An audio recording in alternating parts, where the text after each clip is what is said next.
కొంచెం వెనక బస్సు అన్ని వెహికల్ వస్తాయి, అన్ని వెహికల్స్.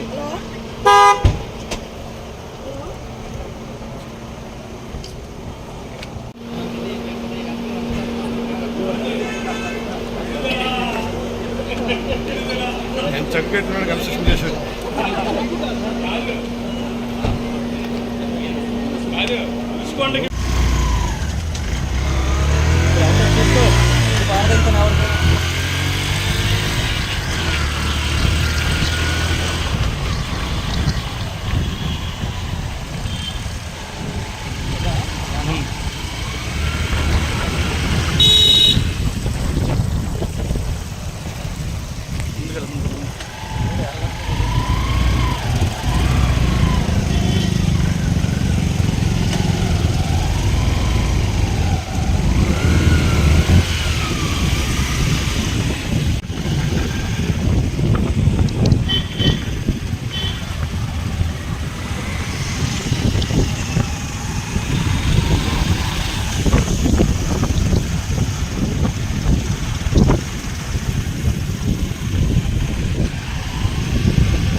ముందుగా నమస్కారం. ఎన్నో ఏళ్ల ఉత్కంఠ, దాదాపు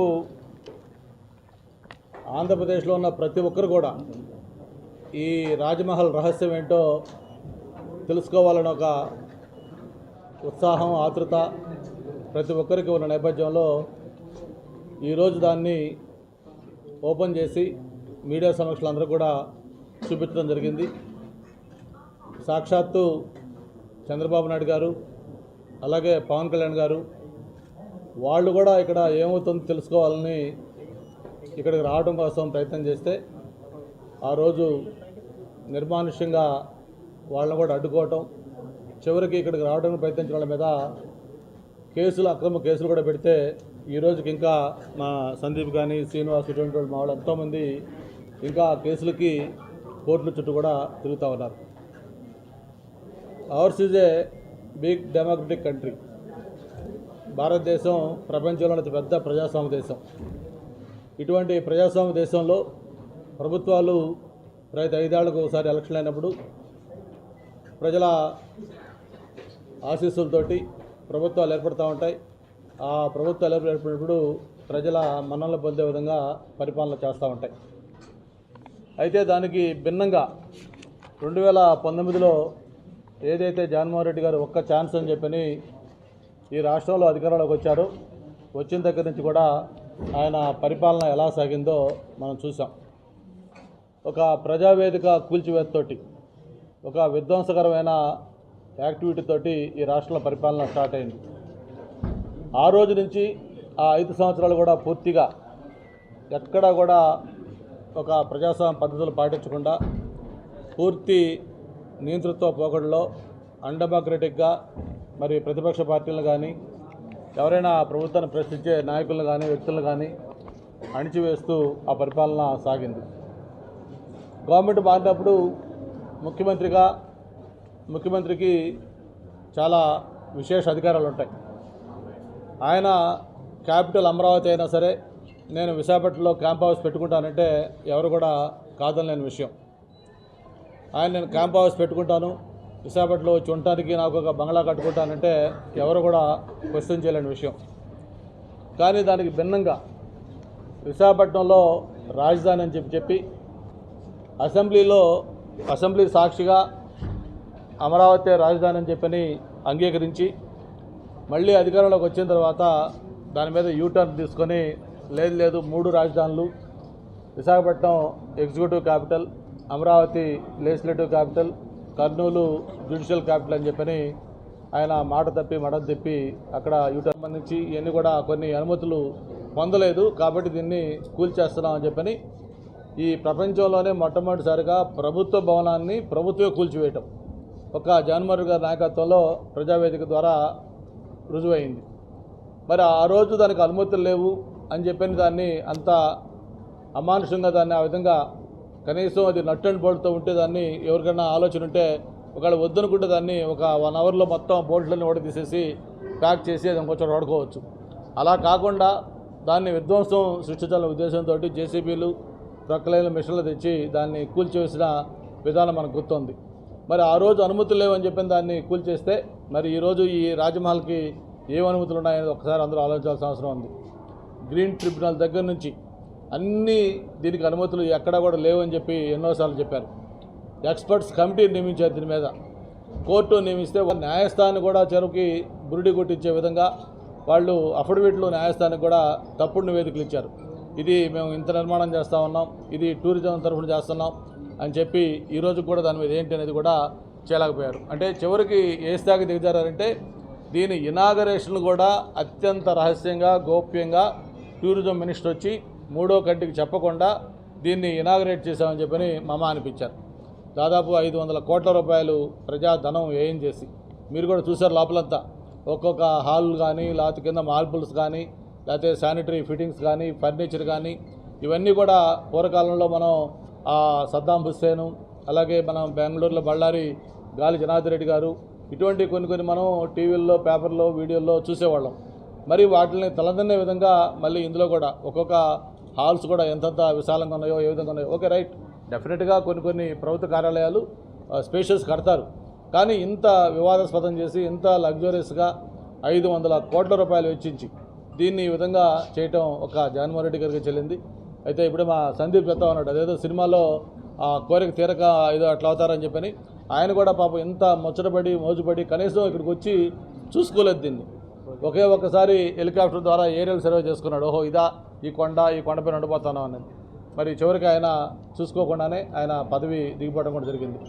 నేను ఒకటే మీకు తెలియజేస్తా ఉన్నాను, 2019 ఎన్నికల్లో అంత భారీ మెజార్టీ ఆయనకు ఇచ్చినప్పుడు ఒక యువకుడుగా ఉండి ప్రజలు ఇచ్చిన తీర్పును అభాసం చేసే విధంగా ఆయన వ్యవహరించిన తీరు మొన్న పరిపాలన మొత్తం కూడా ఈ 5 ఏళ్ళు వ్యవహరించిన తీరు నేను ఎలక్షన్స్లో మనకు రిఫ్లెక్ట్ వచ్చింది.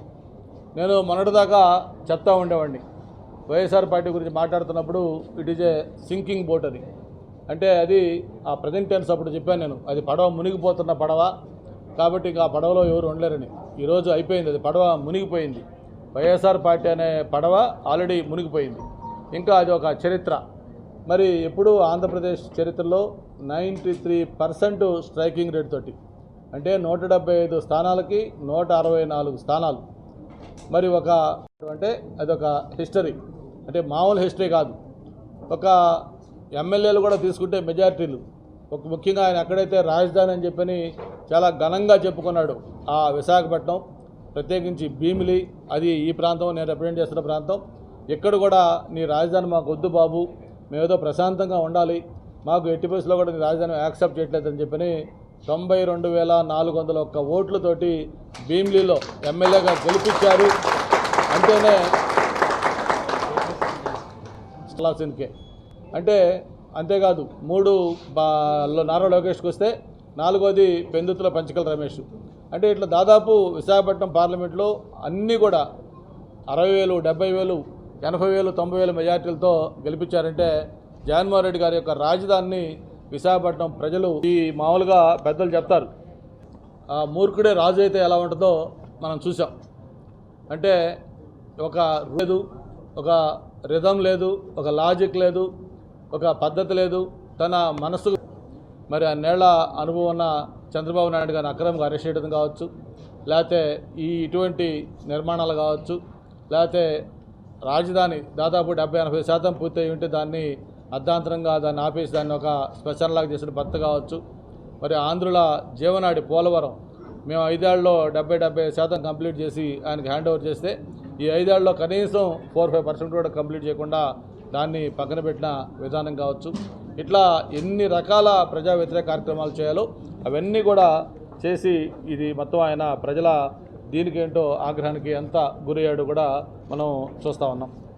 మరి ఇప్పటికైనా సరే జగన్మోహన్ రెడ్డి గారిలో ఏమైనా రియలైజేషన్ వస్తుందని చూస్తే ఎక్కడా కూడా ఆ రియలైజేషన్ కనపట్ల. మరి ఇంకా కూడా తప్పు చేశారు, ప్రజలు రియలైజ్ అవుతారు, మళ్ళీ మనకి అవకాశం వస్తుందని చెప్పి ఇంకా ప్రజల్ని నింద మోపే విధంగా అలాగే ఆయన మభ్యపరుచుకుంటూ వాళ్ళ నాయకులకి ఇంకా చెప్తా ఉన్నా అంటే ఆయనలో ఏమాత్రం కూడా రియలైజేషన్ కానీ లేకపోతే ఆ పశ్చాత్తాపం కానీ కనపట్లేదు. ఎక్కడ పొరపాటు చేశాం, ఎందుకు ప్రజలు మనకి వ్యతిరేకంగా ఇంత తీర్పిచ్చారు అని ఆలోచించుకోకుండా ఉంటే ఆయన పార్టీ ఒక చరిత్రలో ఒక మిగిలిపోయే పార్టీ అవుతుంది తప్ప ఇంకా కాంటెంపరీ పాలిటిక్స్లో పనికిరాదని చెప్పిన కూడా తెలియజేసుకుంటూ ఈ భవనానికి సంబంధించి కూడా చూస్తే మొత్తం ఇది 61 ఎకరాలు టోటల్ ప్రాజెక్ట్ సైట్ ఏరియా. ఇది అఫిషియల్గా ఏదైతే మొత్తం ఈ డిపార్ట్మెంట్ సంబంధించి అధికారులు మొత్తం ఇచ్చిన అఫిషియల్ రిపోర్టు. దీంట్లో 9.8 ఎకరాలు దీంట్లో నిర్మాణాలు చేశామని చెప్పడం జరిగింది. మొత్తం దీంట్లో 7 బ్లాకులు.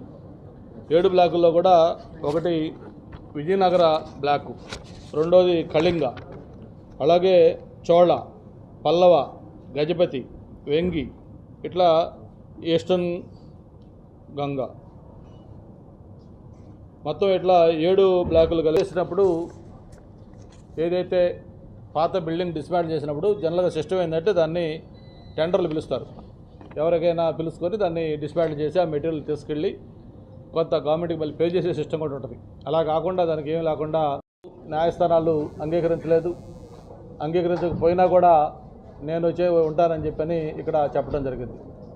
దానికి కూడా చూసాం మనం. అనేక వాయిదాలు వేశాడు, అనేక పండగల పేర్లు చెప్పారు, ముఖ్యమంత్రి చెప్పారు, ఇన్ఛార్జీలు చెప్పారు, మంత్రులు చెప్పారు, ఎమ్మెల్యేలు చెప్పారు, ప్రతి ఒక్కరు కూడా డేట్లు చెప్పారు, ఇదిగో వచ్చేస్తున్నాడు అదిగో వచ్చేస్తున్నాడు అని చెప్పారు. చివరికి ఆయన రాకుండానే ఆయన పదవీ కాలం కూడా అయిపోయింది. అయితే దీంట్లో ప్రధానంగా మనం వీటన్నిటికంటే ముఖ్యంగా ఆయన విశాఖపట్నంలో వచ్చి ఉండటం కోసం అని చెప్పని ఏదైతే ఇప్పుడు మనం కూర్చున్న ఈ ఋషికొండ, ఒకప్పుడు సప్త ఋషులు ఈ కొండపైన నడయాడారని, ఇక్కడ తపస్సు చేసుకునేవాళ్ళని, దీనికి ఒక హిస్టారికల్ ఇంపార్టెన్స్ ఉన్న కొండ. ఎవరైనా విశాఖపట్నం నుంచి బీయూలో బీచ్ రోడ్లు వెళ్తూ ఉంటే వెళ్ళే వాళ్ళందరికి కూడా పచ్చటి కొండ అందరినీ కూడా ఎంతో ఆకర్షిస్తూ ఉండేది. అటువంటి ఒక పచ్చటి ఋషికొండని టూరిజం దీని కింద అక్కడ రిసార్ట్స్ కట్టి ఉంచితే బ్రహ్మాండమైన లాభాల్లో నడుస్తున్న ఆ టూరిజం రిసార్ట్ను కూడా మరి పూర్తిగా డిస్మాంటిల్ చేసి ఇక్కడ అత్యంత రహస్యంగా గోప్యంగా ఈ విలాసవంతమైన రాజమహల్ని నిర్మాణం చేయడం జరిగింది. ప్రభుత్వం ఏదైనా ఒక నిర్మాణం చేసేటప్పుడు దాంట్లో రహస్యాలు ఉండవు. బహిరంగంగా ఆ బిల్డింగ్ దేనికోసం కడతా ఉన్నారు, ఎంత విస్తీర్ణత కడతా ఉన్నారు, ఎంత ఎస్టిమేట్తో కడతా ఉన్నారు, అందులో ఏమేమి ఫెసిలిటీస్ ఉంటాయి, ఇవన్నీ డ్రాయింగ్స్తో సహా బయట డిస్ప్లే చేస్తారు.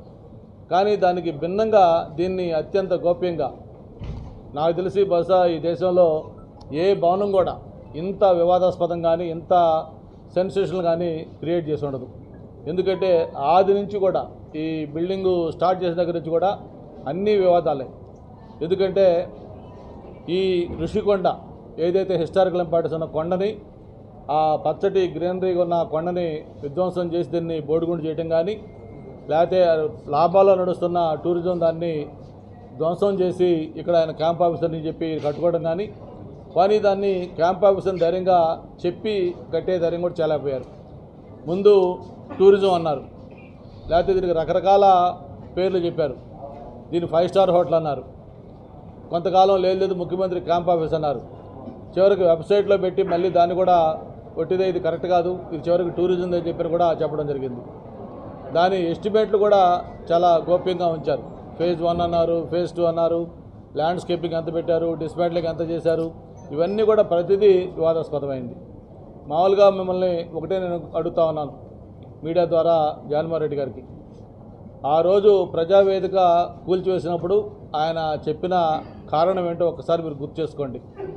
ఆ ప్రజావేదికకి అనుమతులు లేవు, అనుమతులు కూడా చట్ట విరుద్ధంగా ఇచ్చారు. అది ఏదైతే ఆ రివర్ ఉందో, కృష్ణా రివర్, ఋషికొండలో ఏముంది అంటే మనకి కట్టప్ప బాహుబలిని ఎందుకు చంపాడని ఆంధ్ర రాష్ట్రం అంతా కూడా ఒక పెద్ద చర్చనీయాంశం అయితే మళ్ళీ తిరిగి దానంతా చర్చనీయాంశం ఋషికొండలో ఏముందనే విషయం పైన ఆంధ్ర రాష్ట్ర ప్రజలందరూ కూడా మాట్లాడుకున్నారు. విశాఖపట్నానికి నేను రాజధాని తీసుకొస్తానని చెప్పిన జగన్మోహన్ రెడ్డి రాజధానిని పక్కన పెడితే ఒక రాజభవనాన్ని అయితే కట్టుకున్నాడండి. మరి ఈ రాజభవనాన్ని కడుతున్నాడని చెప్పని మరి అప్పటి ప్రతిపక్ష నేత చంద్రబాబు నాయుడు గారు, అదేవిధంగా జనసేన పార్టీ అధ్యక్షులు శ్రీ పవన్ కళ్యాణ్ గారు ఇక్కడికి వచ్చే ప్రయత్నం చేస్తే ఎంతోమంది కార్యకర్తలను అరెస్ట్ చేసి ప్రతి ఒక్కరిని రోడ్డు మీద బైఠాయించిన వాళ్ళు లాక్కెళ్ళిపోయి ఈడ్చుకెళ్ళిన పరిస్థితి మీరు అందరూ చూశారు. మరి పవన్ కళ్యాణ్ గారు గతంలో ఎర్రమట్టి దెబ్బలకు వస్తున్నప్పుడు ఎక్కడ ఈ ఋషికొండకు వచ్చేస్తారేమో, ఋషికొండలో ఏం జరుగుతుందో బయటికి చెప్పేస్తారన్న భయంతో ఆ రోజు మా అందరినీ అరెస్టులు చేసి 307 అటెంప్ట్ టు మర్డర్ కేసులు పెట్టి జైల్లో పెట్టి పవన్ కళ్యాణ్ గారిని నోవోటల్ గది రూమ్ దాటనివ్వకుండా ఆయన మీద సెక్షన్లు విధించి వైజాగ్ నుంచి మళ్ళీ తిరిగి వెనక్కి పంపించారు. కాలం చాలా గొప్పదైందని చెప్పి పవన్ కళ్యాణ్ ఇప్పుడు చెప్తూ ఉంటారండి.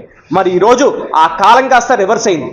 ఈరోజు తీసుకుంటే కనుక చరిత్రలో ఎప్పుడూ చూడంత విజయం మన టీడీపీ, జనసేన పార్టీ, బీజేపీ పార్టీకి, కూటమికి ప్రజలు ఇచ్చారు. అసలైన విజయం ఏంటంటే మరి జగన్మోహన్ రెడ్డి గారిని ఈ ఋషికొండ పైన అడుగు పెట్టనివ్వకుండా చేయడమే ప్రజలు సాధించిన అసలైన విజయం కింద మేము భావిస్తాం. మరి ఈరోజు పవన్ కళ్యాణ్ గారు డిప్యూటీ సీఎంగా ఉంటూ పర్యావరణ విభాగానికి, అదేవిధంగా అటవీ శాఖకి, పంచాయతీ రాజ్కి, ఈ శాఖలన్నిటికీ కూడా మినిస్ట్రీ తీసుకుంటూ మరి ఈ టూరిజం శాఖ ఏదైతే ఉందో ఇది కూడా జనసేన పార్టీకి సంబంధించిన కందులు దుర్గేష్ గారికి రావడం, ఇవన్నీ కూడా వీటి మీద ఋషికొండ వీటి పరిధిలో ఉంటాం. అదేవిధంగా ఈరోజు మా భీమిలి ఎమ్మెల్యే గెలిచిన మా కూటమి నాయకుడైన శ్రీ గంటా శ్రీనివాస్ గారి నాయకత్వంలో ఈరోజు మేము అందరూ లోపలికి రావడం అనేది మేము చాలా గర్వంగా భావిస్తున్నాం. ఈరోజు లోపల అంటే కట్టడం గొప్ప కాదండి, ఇలాంటి పెద్ద కట్టడం గొప్ప కాదు, కానీ ఇంత కట్టడాన్ని కట్టి ప్రజలకు అసలు లోపల ఏం జరుగుతుందో తెలియకుండా చేసేది చూసారా, అది నిజంగా గొప్ప అని మెచ్చుకోవాలి మనందరం కూడా. ఎందుకంటే దాదాపు 30 అడుగుల బ్యారికేడ్లు పెట్టేసి లోపల ఏం జరుగుతుందో తెలియనివ్వకుండా మరి దీన్ని 500 కోట్ల రూపాయలు వ్యయం పెట్టాడంటే నిజంగా ఇందాక గంటా శ్రీనివాస్ గారి నాయకత్వంలో మేము చూసాం. లోపల ఆయన ఎలాంటి కమోడ్లు పెట్టాడు, ఎలాంటి మరి బాత్ టబ్బులు పెట్టాడు, 25 లక్షల రూపాయలు 35 లక్షల రూపాయలు పెట్టి బాత్ టబ్బులు పెట్టుకుని మీకు ఎంతసేపుడికి మేకప్ వేసి ఇది కేవలం పర్యాటక కోసం, లేదు మేము 5 స్టార్ హోటల్ కడుతున్నాం, వైజాగ్లో 5 స్టార్ హోటల్ కట్టనివ్వరా అని చెప్పని ప్రజల్ని మభ్యపెట్టాడు చూసారా. మరి దానికి తప్పకుండా మూల్యం చెల్లించక తప్పదు. త్వరలోనే పెద్దలు గంటా శ్రీనివాస్ గారు చెప్పినట్టు మన రాష్ట్ర ముఖ్యమంత్రి అయిన శ్రీ నారా చంద్రబాబు నాయుడు గారు, అదేవిధంగా రాష్ట్ర ఉప ముఖ్యమంత్రి అయిన జనసేన పార్టీ అధ్యక్షుడైన శ్రీ పవన్ కళ్యాణ్ గారు, మరియు పర్యాటక శాఖ మంత్రి అయిన శ్రీ కందులు దుర్గేష్ గారు, పెద్దలు గంటా శ్రీనివాస్ గారి నాయకత్వంలో మేము అందరం మళ్ళీ తిరిగి ఇక్కడికి వస్తాము తప్పకుండా. ఎందుకంటే దీన్ని తిరిగి మళ్ళీ ప్రజలకి ఏ విధంగా ఉపయోగపడుతుందో కూడా అర్థం కాని విషయం. ఎందుకంటే పూర్తిగా ఆయన భవనాల కోసం, ఆయన బెడ్రూముల కోసం, దాదాపు ఇదే బెడ్రూమ్ కనుక మీకు పెద్ద 5 స్టార్ హోటల్ కేవలం జగన్మోహన్ రెడ్డి గారు ఈ ఋషికొండ పైన కట్టించుకున్న భవనంలో ఒక బాత్రూమ్ తీసుకుంటే కనుక 5 స్టార్ హోటల్లో 50,000 రూపాయలు ఉంటుందండి ఖర్చు. కేవలం బాత్రూమ్ మాత్రమే 50,000 రూపాయలు ఛార్జ్ చేస్తారు ఒక పెద్ద 5 స్టార్ హోటల్లో ఆయన కట్టించుకున్న బాత్రూమ్. మరి దీన్ని ఏ విధంగా ప్రజలకు మళ్ళీ తిరిగి చేస్తారనేది తప్పకుండా పెద్దలు తీసుకున్న నిర్ణయం బట్టి మేము త్వరలో మరి గంటా శ్రీనివాస్ గారి నాయకత్వంలో మీ అందరికీ తెలియజేస్తని చెప్పి మీ విషయాన్ని ఇక్కడికి పత్రికా ముఖ్యంగా అందరూ వచ్చారు కాబట్టి దీన్ని తప్పకుండా ప్రజల్లోకి చూపించాలి, ప్రజలు తెలుసుకోవాలి. ప్రజలు ఈ విధంగా జగన్మోహన్ రెడ్డి ఇంత లోటు బడ్జెట్ ఉన్న ఆంధ్రప్రదేశ్ రాష్ట్రంలో ఇలాంటి భవనం ఉందా అనే విషయం ప్రజలు ఆశ్చర్యపోతారని మనస్ఫూర్తిగా నేనైతే భావిస్తున్నాను. భీమిలి ఎమ్మెల్యే రాష్ట్రంలోనే 2వ అతిపెద్ద మెజారిటీతో గెలిచిన గంటా శ్రీనివాస్ గారు మొత్తం మీకు చాలా క్లియర్గా డీటెయిల్స్ అన్నీ కూడా చెప్పారు. ఏ ముఖ్యమంత్రి అయినా కూడా ప్రజాధనాన్ని వెచ్చించే ముందు ప్రజలకు జవాబుదారీగా ఉండాలి. అలాంటిది జగన్మోహన్ రెడ్డి గారు ఏం చేశారంటే ఆయన ఫస్ట్ నుంచి కూడా ఇది ఆయన కోసం కట్టుకున్నది అన్నట్టుగానే ప్రతిదాన్ని కూడా కట్టారు. కాబట్టి కనీసం ఆ విషయాన్ని చెప్పుకుంటే బాగుండేది. ఎప్పుడైతే కట్టడం మొదలు పెట్టారో ఆ హరిత రిసార్ట్స్ని దాన్ని కూల్చివేసి అది చెప్పకుండా మేము మళ్ళీ తిరిగి రిసార్ట్సే కడుతున్నామని చెప్పడం మాత్రం రాష్ట్ర ప్రజల్ని మోసం చేయడం అవుతుంది. ఎందుకంటే రాష్ట్ర ప్రజలు అలాగే మోసం చేసిన ఏ ముఖ్యమంత్రి కూడా తిరిగి ఎన్నిక అవ్వడం అక్కడ జరగలేదు. అందుకనే చూస్తే భీమిలి నియోజకవర్గం పరిధిలో ఉంది ఇది ఋషికొండ ప్రాంతంలో. సో ఇక్కడే జగన్మోహన్ రెడ్డి గారి తాలూకా పార్టీకి తాలూకా అభ్యర్థికి ఎన్ని ఓట్లు వచ్చాయంటే దాన్ని బట్టి మీకు భీమిలి ప్రజలు కూడా దీన్ని తిరస్కరించారనే దానికి నిదర్శనం అన్నమాట. సో దీన్ని గంటా శ్రీనివాస్ గారి నాయకత్వంలో మొత్తం ఈరోజు రాష్ట్ర ప్రధానికానికి తెలియడం జరిగింది.